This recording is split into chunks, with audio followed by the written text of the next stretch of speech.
On the shores of the Berezina, momentous events were unfolding. Napoleon, who had experienced reverses for the first time, was facing what appeared to be unavoidable disaster, as the broken remains of his army, once so formidable, rapidly headed for the Berezina, which they had to cross. 3 Russian armies and various detachments were converging simultaneously from different directions. It seemed that the doom of the French was finally sealed, and that Napoleon would either perish here with his army or be taken prisoner. But fate resolved to smile once more on her former favorite, whose presence of mind and determination seemed to increase as the dangers built up around him. Hurrying towards the Berezina from 3 different directions were Chichagov, Wittgenstein, Kutuzov, and detachments headed by Platov, Ermolov, Miloradovich, Rosen, and others. Chichagov's army, however, which Kutuzov assumed to be 60,000 strong, had only 31,000 at its disposal due to 27,000 men being diverted against Schwarzenberg.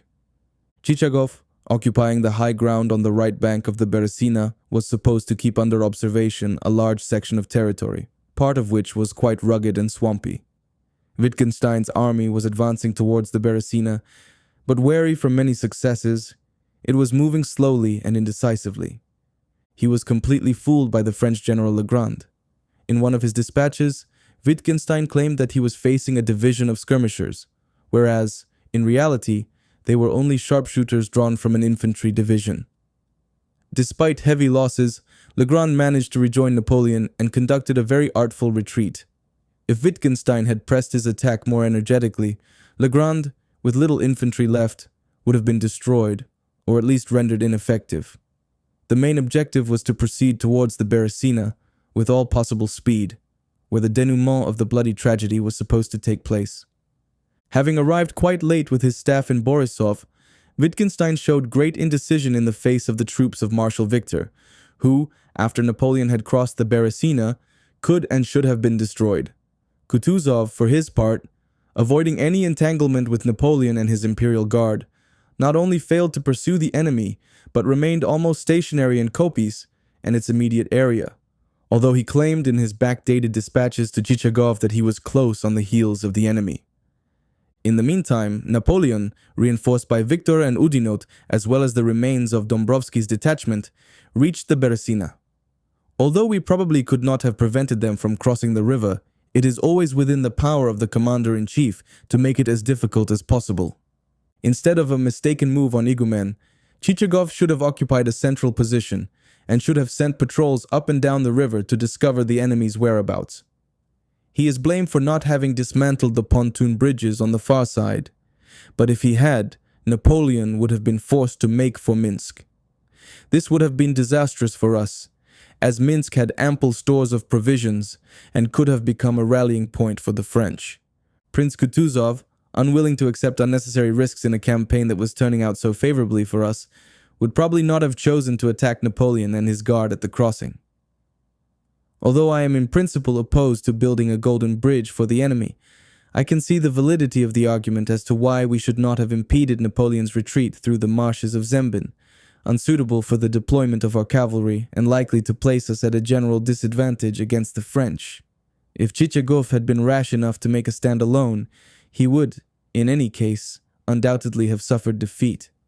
In spite of the fact that Napoleon was retreating with the remnants of his army, once so intimidating, the formidable image of this giant was far from shattered, only slightly impaired by events in Russia, and faith in his invincibility still predominated in Western Europe. Our army, after its valiant efforts and serious losses, was all but exhausted and considerably weakened.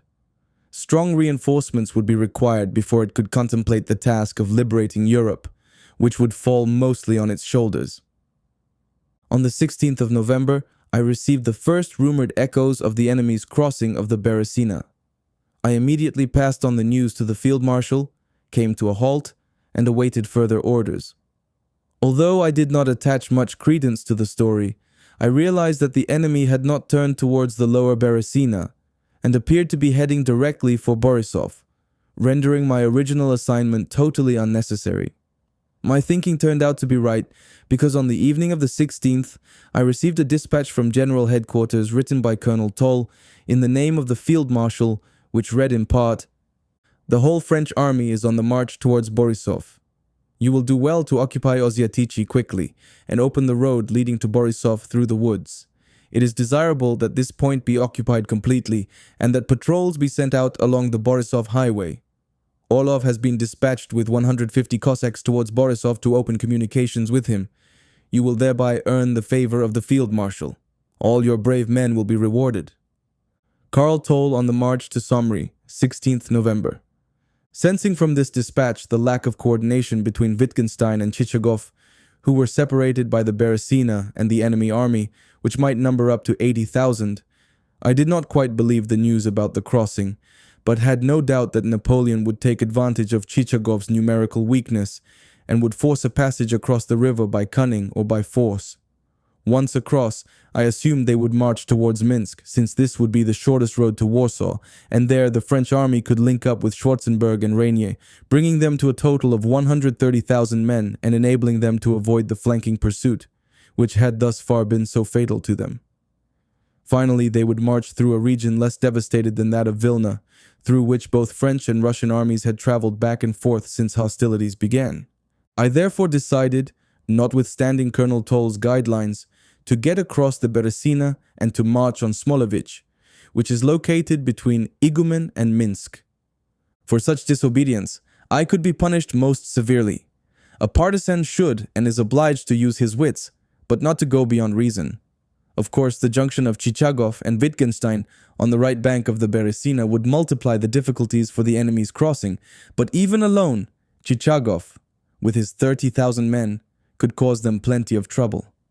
The Berezina, bordered by swamps, had not yet frozen over, and its right bank, towering over the opposite shore, could be easily defended.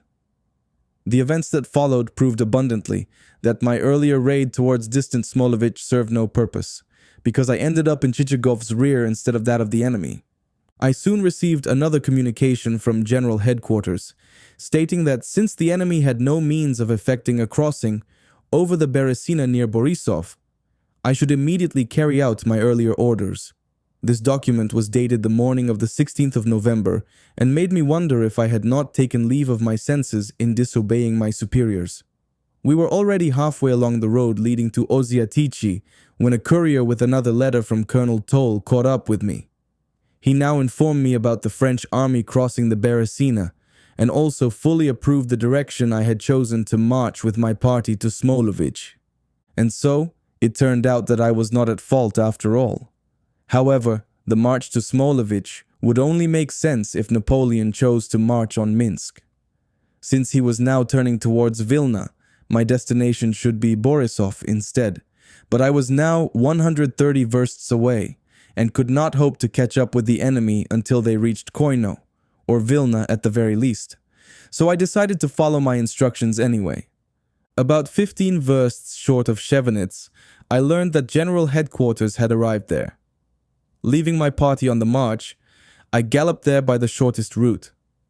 His Serene Highness was having lunch at that moment, and as I entered the gate, I met Sir Robert Wilson, an officer in the English service. He was strolling around the courtyard without daring to enter the field marshal's quarters on account of some recent diplomatic disagreement between them. Having known him well since the 1807 campaign, I asked him what he was up to.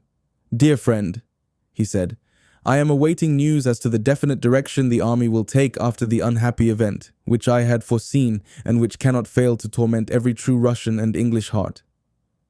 I was still smiling at this last remark when I entered headquarters. I asked to see Colonel Toll to verify the news of the enemy crossing of the Berezina and to ask whether I should now proceed in a different direction. Toll and Prince Kudashev came out to greet me in the antechamber and asked me to come inside, but unwilling simply to barge in, I made my excuse. They then informed the commander-in-chief that I had arrived, and he personally called for me, even made a fuss over me, inviting me to share the meal and showering me with treats. In his quarters, I saw a crowd of exalted officials covered with multicolored decorations, a retinue worthy of the great Mogul, who vied not only for a greeting and a favor, but even a single glance. After dinner, His Serene Highness questioned me about the action near Kopis and Belinici, praised my decision and determination to capture the latter village, regretted my excessive severity with Popov, whom I mistook for the mayor, and joked, "How did you summon up enough nerve to scare him? He has such a pretty wife." I gave him a list of officials who had sworn an oath and cooperated with the enemy. He took it, and after reading it said, "Let's not be hasty. Let's leave it alone for a while." I later learned that the Archbishop of Mogilev had been demoted to the status of an ordinary monk for administering the oath of allegiance to Napoleon and including his name in prayers during the service. As regards the direction I should now take, I received the order to pursue the French through Borisov, Logoisk, Ilya, and Molodechno. We got underway at 4 in the morning and managed to cross the river on thin ice. On the 20th of November, we reached the fortifications of Borisov and passed the night there. That very night, Prince Kudashev, on his way to see Chichagov, spent a couple of hours with me and left under the escort of one of my sergeants and 2 Cossacks, but only one of these returned, the other 2 being killed by the local villagers. This was the best proof as to the true frontiers of Russia and Poland and a reminder to increase our vigilance. About that time, after a temporary thaw, the frost increased greatly and did not let up. On the 20th, I received instructions to cease my pursuit and to march directly on Kovno and destroy all enemy supplies in that town. The same orders were sent to Seslavin, but neither one of us could carry out this assignment. I was still near the lower Berezina and some 130 versts from the enemy army. As for Seslavin, busy fighting with the enemy vanguard, he did not receive these orders until after Vilna was occupied, and he was already wounded. While I was on the march from the Dnieper to the Berezina, all detachments, except for Count Ozarovsky, and all partisans, except for me, followed the enemy army. On the 11th, this army reached Bobry, and on the 12th, its vanguard was at Nacha and at Nemenitsa, leaving the rear guard at Loshnitsa. At 8 o'clock on the morning of the 14th, the enemy vanguard began to cross the Berezina at the village of Veselovo. By nightfall on the 16th, all their forces had already reached the opposite bank. On the 15th, Hetman Platov's detachment had reached the Berezina about 15 versts above Borisov. That same day, near the village of Krycha, Seslavin successfully attacked the Polish troops of Count Tishkevich, slew quantities of the enemy soldiers, captured many prisoners, and continued on his way to Loshnitsa, where he had another fierce engagement with the enemy. The next day, this valiant and tireless partisan made contact with Count Wittgenstein and received orders to give a helping hand to Chichagov by way of Borisov. This town was quickly occupied by Seslavin. 3,000 men were captured there, and contact was re-established with Chichagov. On the 17th, the French army was approaching Zembin, and Napoleon arrived at Kamen. On the same day, General Lanskoy reached Pleshchenitsa. He had the inspired idea to march ahead of the enemy to Vilna and to head off their vanguard at any cost. He could have accomplished this without any trouble, because on that day, Pleshchenitsa was occupied only by Napoleon's attendants and the convoy of Marshal Oudinot, who had been wounded.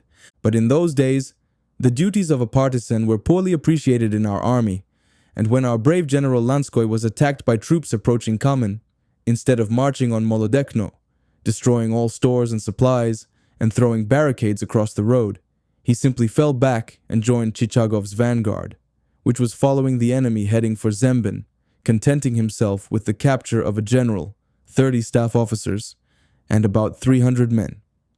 On the 20th, my party overtook Count Ozarovsky's detachment. On the 21st, we skirted Uvarov's cavalry, and on the 24th, we reached Molodechno, where we caught up with the tail of Chichagov's army, made up of hussars and Cossacks. Because our orders were to march directly on Kovno, I kept going in that direction without accomplishing much. In the meantime, our groups broke into Vilna, encumbered with countless wagon trains, artillery, the sick, the wounded, and those simply exhausted or too tired to fight. Seslavin acted differently. To do him justice, I reproduce here, as closely as my memory will allow, his official report about the circumstances which led to the capture of Vilna. To General Konovnitsyn, with God's help, I wanted to attack Vilna, but on the way met the enemy marching there. My field pieces scattered the column which was swarming round the gates of the city. At that moment, the enemy marshaled several squadrons to oppose me. We countered this attack and chased their cavalry through the streets. The infantry came to their support and pushed us back. Then I sent a delegation with the offer to accept Vilna's surrender, and, receiving a negative reply, I undertook a second attack, which netted me 6 guns and 1 eagle. In the meantime, Major General Lanskoy arrived, and we repulsed the enemy right up to the city walls. The French infantry holed up in the houses, fired at us from doors and windows, and held us up at every turn. I determined to launch a last attack but could not see it through to the end, being severely wounded in the left arm. The bullet shattered the bone and exited. The same happened to 2nd Lieutenant Orlov. General Lanskoy witnessed the affair. Ask him for details. I do not wish to brag, but I recommend to you and His Serene Highness my whole detachment, which from Moscow to Vilna displayed fervor for the common cause and did not spare their blood for their country. Colonel Sislavin, 27th November. Upon arriving at Novi Troki, I received a new summons to appear before the field marshal at Vilna for an interview and set off immediately. From Novi Troki to the village of Ponari, the road was clear and smooth, but from Ponari, where the road branches off to Kovno, mountains of dead men and horses, a host of carts, gun carriages, and caissons left barely enough room to get through. Piles of enemy soldiers, barely alive, lay in the snow or sought shelter in the carts, awaiting a cold and hungry end.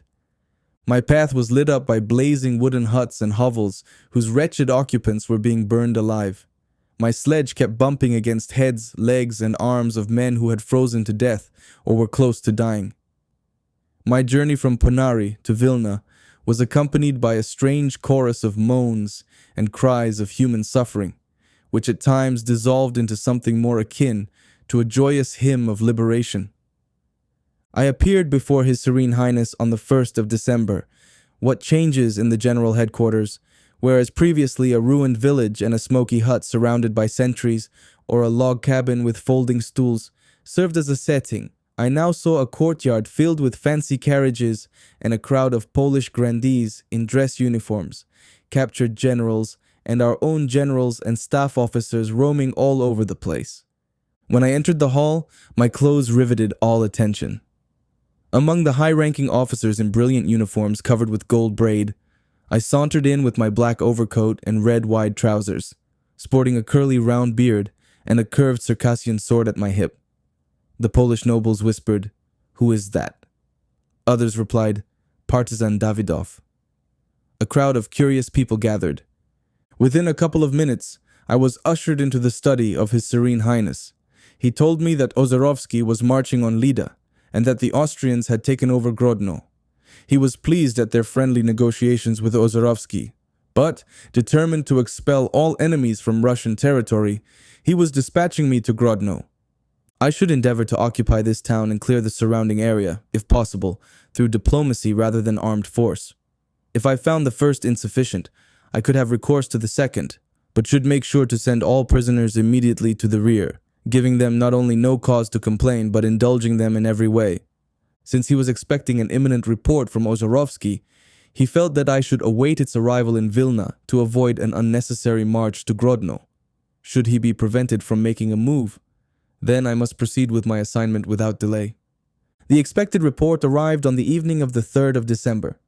Ozarovsky wrote that he had occupied Liadi and halted there while sending 2 regiments to occupy Belitsi.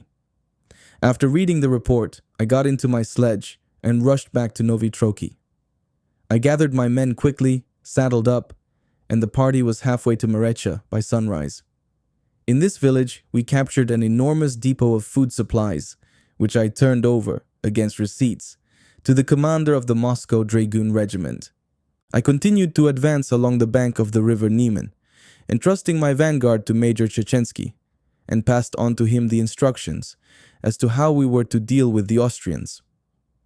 On the 8th, Chechensky ran into Austrian advance posts near Grodno, took 2 hussars prisoner, and, in accordance with my instructions, returned them to General Freilich, commanding the detachment occupying Grodno with 4,000 men and 30 cannons.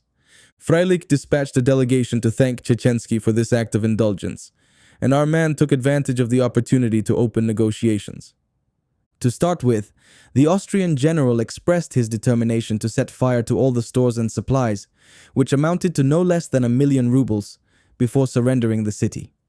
But Chechensky pointed out to him that this would impose hardships on the inhabitants of the area, and he would only prove his ill will towards Russians at a time when every gesture of friendship between us would inflict a mortal wound to the usurper.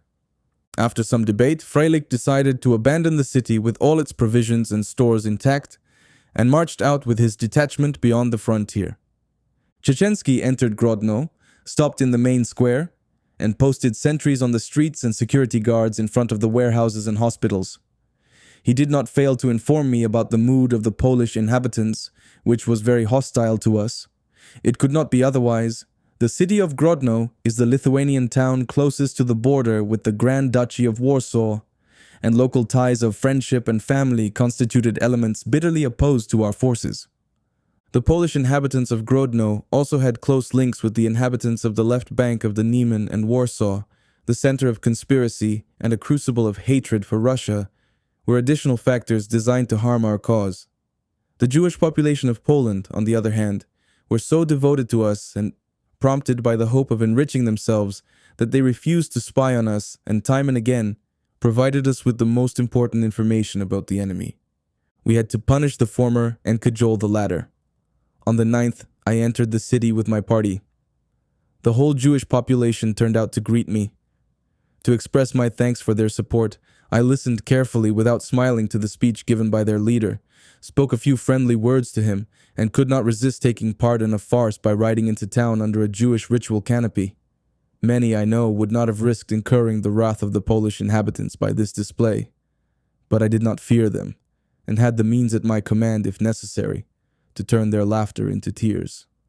Wild with delight, the Jewish crowd, with screams and cries of "Hurrah!"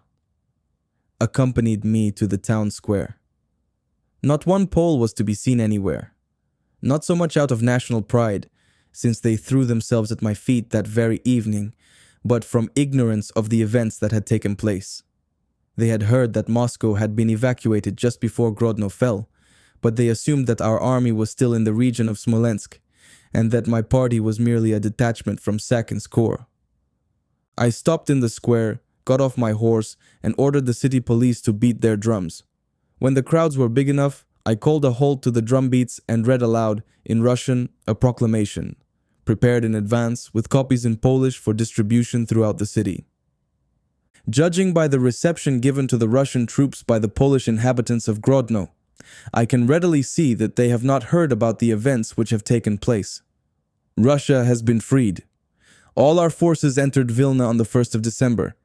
They are now on the other side of the river Niemen. Of the enemy army, 500,000 strong with 1,000 cannons, there remain only 15,004 cannons, which managed to escape across the Niemen. Let the Polish gentry put on mourning clothes. Few among you have not lost a relative or a friend. Out of 80,000 of your troops who dared to invade our land, only about 500 are left to run home. The rest lie about on the highway, frozen stiff and covered by Russian snow. I came here as a result of a peace agreement. We could have achieved the same through armed force, but I renounced my detachment's glory for the sake of sparing this city, which belongs to Russia.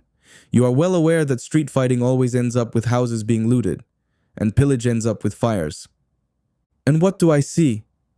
I have come to save you, and you wish to bring ruin upon yourselves. I see in the faces of the Poles who have come here hatred and insidious plans. I see insolence and challenge in their eyes, swords and daggers beneath their belts. And what for? If you honestly wish to return to the obligations you should never have abandoned. Yet, in spite of yourselves, I must take measures to save you, because if there is one shot, the whole town will pay for it. The innocent will perish with the guilty. Everything will turn to dust and ashes. To avert disaster, not for my troops, who will only profit from it, but for the sake of this city, which is threatened with destruction, I propose to change the way it is governed. I order the inhabitants of this city to surrender all firearms in 2 hours' time, and to bring them to the quarters of Lieutenant Colonel Krapovitsky. Whoever is found in possession of these weapons 5 minutes after this deadline has expired will be executed by firing squad in the city square. I assure you that I do not like to joke, and that I am a man of my word when it comes to rewards as well as punishments." "What is this pole?" I asked, pointing to a tall pole in the middle of the square. I was told that it was a sort of maypole that had been erected by the Polish people after Moscow had fallen. I quickly called for axes and had it cut down. "And what are these images I see displayed on the balconies and windows of all these houses?" "They are transparencies which, like the pole, commemorated the capture of Moscow." "Take them down and make a bonfire of them in the square." As they carried some of these past me, I noticed various allegorical images which ridiculed Russia. But the most remarkable one was on the balcony of a pharmacist. It represented the French eagle and the white Polish eagle tearing apart our double-headed eagle. I had the man summoned immediately and ordered him to have ready by the 12th, our emperor's birthday, a totally different picture showing these two birds fleeing from the Russian eagle. I did not spare the other citizens whose houses had exhibited similar images. They were ordered to display, by the same date, new pictures extolling Russia's liberation from the enlightened barbarians. Everyone complied without objections. The pharmacist alone complained that he would not have enough time to execute the complicated picture that had been assigned to him. Until now, I had only made an outward show of cold severity, but I was waiting for a chance to let my anger boil over in order to humiliate the Poles and their haughty attitude. The opportunity had now arisen. My comrades later told me that my nastiness had been transformed into ideal beauty. I bellowed with anger, and an electric spark ran through the Polish crowd. As for the pharmacist, he drew himself up as straight as a thermometer and turned as white as dose of magnesia. I had him placed under guard with orders that through the whole day of the 12th, there should be no fire of any kind in his house, not even in the kitchen, and on the 13th, when there were to be no illuminations, he would light up all his windows and display the commissioned picture on his balcony. And so it was done. To conclude my ravings, as they were referred to by the Poles, and with which I agree for once, I summoned a Polish priest who had pronounced words of praise when Napoleon invaded the Russian Empire, and ordered him to compose and read aloud in the Russian church an address in which he would abuse and curse Napoleon with his troops and allies, praising instead our emperor, people, and army. Since I did not know Polish, he was to submit his text on the evening of the 11th to Krapovitsky for his approval.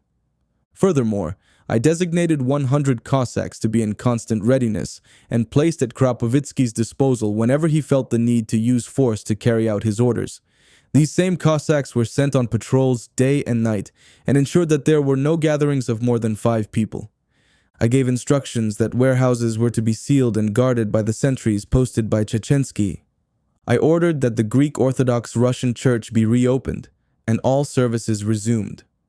On the 12th, the emperor's birthday, I required that all town officials turn out to greet me, that the city be illuminated, and that all church bells be rung the whole day long. Finally, I demanded from the new town elder a list of all officials and citizens who had volunteered to serve the Grand Duchy of Poland. Having dealt with the town affairs, I sent out a courier to General Headquarters with a dispatch outlining the success of my mission. An hour or so later, a crowd came calling on me. My Swiss guard from the Don, standing with a lance at my door, shooed them away quickly. But I did agree to see a few of them, mostly city elders. They seemed mainly intent on safeguarding their personal property, and I reassured them that even though I wore a beard and commanded a troop of Cossacks, we were not pillagers. After a while, they came to realize that indeed, this was the case. I was peppered with invitations from people who had met me before when I had traveled back from Tilsit and had stopped in Grodno for a few days. Some invited me for tea, others for dinner, but my comrades and I turned these down, dividing our time between our own pleasures and our official duties. All the instructions given to the inhabitants and city officials were carried out to the letter. The Poles were seething with resentment at being forced to transform themselves from the status of armed knights to that of obedient servants of the Russian Empire, and worst of all, having to obey the leader of the Jewish community. On the evening of the 13th, I received orders to march to Ganyons. My group immediately proceeded to that place. But because I had fallen ill, I was obliged to stay behind for 5 more days. I then got into my sledge and arrived at Tikochin, where my men were waiting for me. Having crossed the borders of Russia and seeing that all the partisans under my command were sporting 3 decorations, while I myself had been completely forgotten because no one had interceded on my behalf, I did not feel it unseemly to put in a word for myself to the Commander-in-Chief. Your Serene Highness, while our national war was in progress, I felt it would be shameful to think of anything except how to destroy the enemy. Now that I am beyond our country's borders, I must obediently beseech your Serene Highness to grant me the order of Vladimir III class and St. George IV class. In reply, I received in the village of Sokola on the 22nd a packet with both decorations and the following letter from General Konovnitsin. Having received your letter addressed to His Serene Highness, I had the good fortune to report to the Emperor about your feats of valor and efforts during the present campaign. His Imperial Majesty has consented to give orders to have you decorated with the orders of St.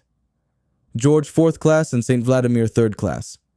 I inform you accordingly with great pleasure, etc. Vilna, 20 December 1812.